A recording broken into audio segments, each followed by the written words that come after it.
প্রথমে তেল গরম করতে দিয়েছি, এবার মাছগুলো ভেজে নেব।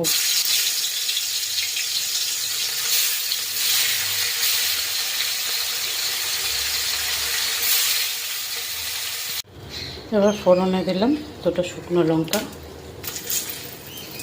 5 ফোড়ন,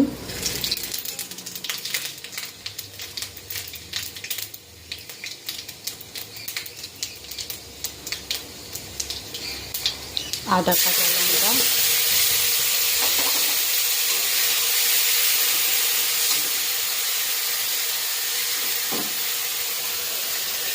জিরে, ধনে, লঙ্কা, নুন, হলুদ।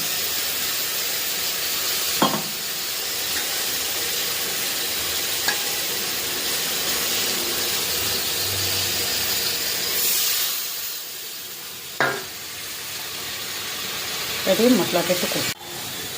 মশলা থেকে তেল ছেড়ে গেছে, এইবার কচুর মুখিটা দিয়ে দেবো, একটু কষিয়ে নেব।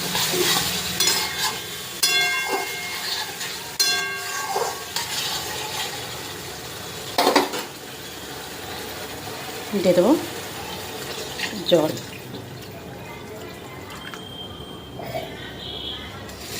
দিয়ে দেবো মাছ, এবার ঢাকা দিয়ে দেবো। আমার পোনা মাছ দিয়ে কচুর তরকারি একদম রেডি। কালারটা যা হয়েছে আর খেতে অতুলনীয়, আর কচু গলে একদম সুন্দর। একবার আপনারা করে দেখবেন, যদি আমার মতো করে দেখেন সাবস্ক্রাইব করে দেবেন আর একটা লাইক করে দেবেন।